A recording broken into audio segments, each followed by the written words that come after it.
আজকের ভিডিওতে আমরা মূলদ সংখ্যা নিয়ে আলোচনা করব বা রেশনাল নাম্বার নিয়ে আলোচনা করব। তো প্রথমে আমরা একটু বুঝতে চেষ্টা করি যে রেশনাল নাম্বার জিনিসটা কি।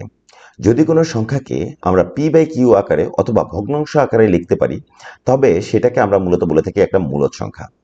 তার মানে এইখানে দেখেন পি বাই কিউ, এই পি বাই কিউর শর্তটা কি থাকবে? পি বাই কিউর শর্ত থাকবে পি এবং কিউ এরা অবশ্যই উভয় পূর্ণ সংখ্যা হতে হবে, এবং আমাদের যে কিউ, এই কিউ এর মান কখনো শূন্য হতে পারবে না।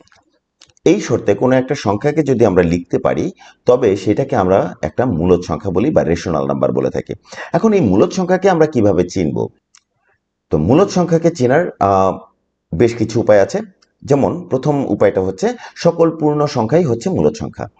যেমন আমরা যদি বলি যে 3, 5, 2 এরা হচ্ছে কি মূলদ সংখ্যা। কেন?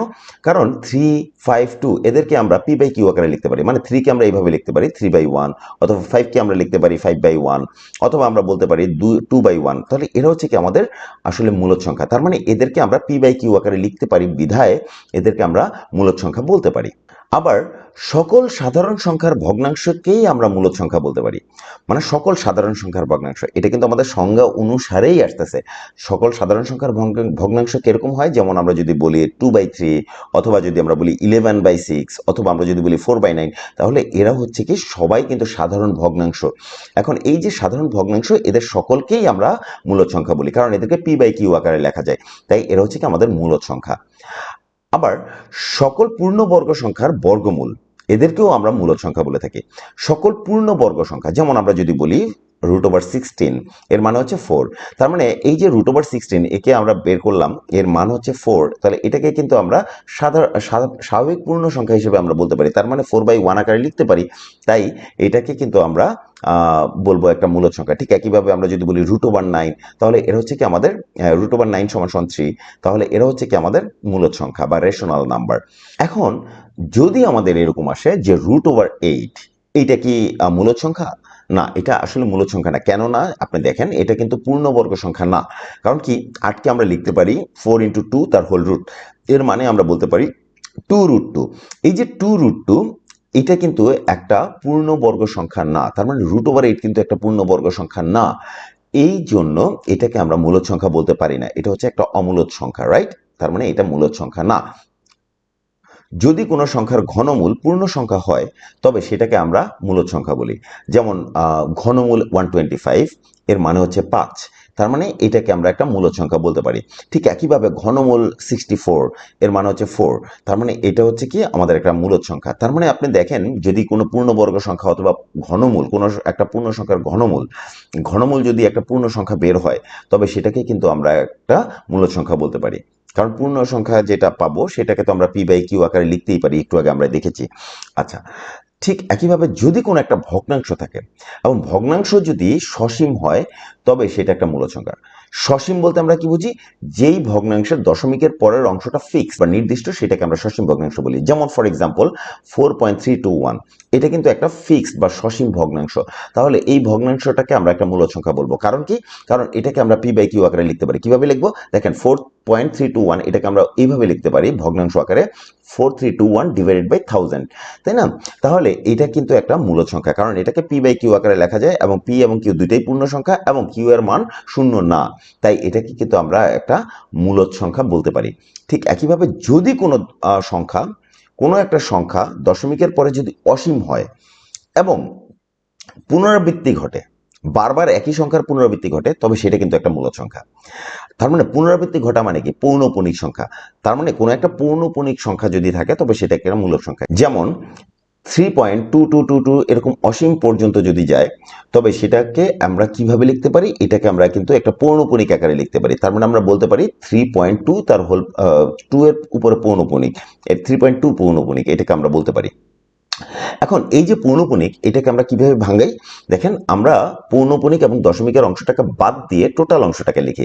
তার মানে আমরা একটা ভগ্নাংশ আকারে লিখি এভাবে, যে ফার্স্টে আমরা পুরো সংখ্যাটাকে লিখি, মানে 32, এর থেকে আমরা বিয়োগ করব পৌনঃপুনিক বাদের যে অংশটা থাকবে সেটা, তার মানে 3, এর উপরে কোনো পৌনঃপুনিক নাই, তাহলে এটাকে আমরা বিয়োগ করতে পারি। কিন্তু ভাগ করব কাকে দিয়ে? ভাগ করব যেই কয়টা অঙ্কের উপর পৌনঃপুনিক থাকবে, কতগুলো 9 দিয়ে ভাগ করব। তার মানে এখানে একটা 2 এর উপর পৌনঃপুনিক আছে, তাই আমরা একটা 9 দিয়ে ভাগ করব। তার মানে আমরা এটাকে যদি আমরা ভাঙাই তাহলে পাবো 28/9। এই যে 28/9 আমরা যে পেলাম, এটা কি একটা ভগ্নাংশ, যেটাকে আমরা পি বাই কিউ আকারে লিখেছি, এবং যেখানে পি এবং কিউ এর মান পূর্ণ সংখ্যা এবং কিউ এর মান শূন্য না।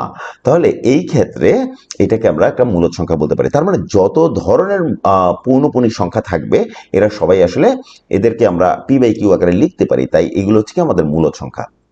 এখন আমাদের একটা কোশ্চেন থেকেই যায়, তাহলে শূন্য কি? শূন্য কি একটা মূলদ সংখ্যা? হ্যাঁ, শূন্য একটা মূলদ সংখ্যা। কারণ শূন্যকে আমরা কিভাবে লিখতে পারি? শূন্যকে কিন্তু আমরা এইভাবে লিখতে পারি 0/5 অথবা 0/something। আমরা জিরোকে কিছু একটা দিয়ে যদি ভাগ করি তাহলে আমরা মানটা পাবো 0। তাই আমরা শূন্যকে মূলদ সংখ্যা হিসেবে বলতে পারি। তার মানে শূন্য হচ্ছে একটা মূলদ সংখ্যা। আমাদের সবচাইতে ইম্পর্টেন্ট যে জায়গাটা, আমরা সবচাইতে বেশি কনফিউজ যে জায়গাটা হয়, সেটা হচ্ছে আমাদের পাই। পাই কি মূলদ সংখ্যা? না, পাই কোনো মূলদ সংখ্যা না। কেন?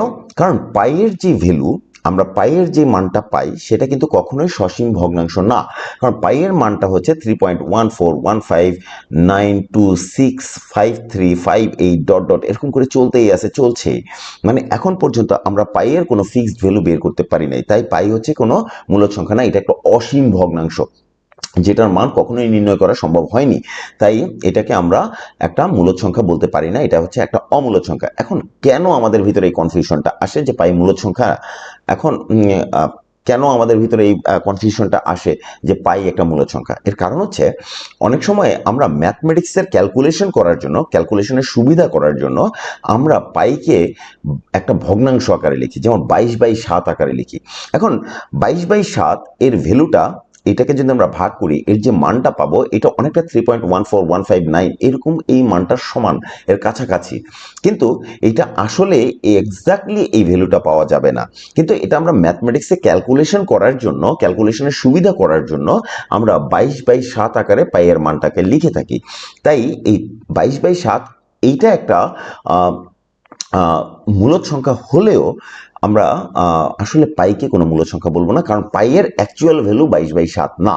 পাইয়ের অ্যাকচুয়াল ভ্যালু হচ্ছে এই যে 3.14159265358 এইটা হচ্ছে কি আমাদের পাইয়ের অ্যাকচুয়াল ভ্যালু। এই জন্য এটা কোনো মূলদ সংখ্যা না।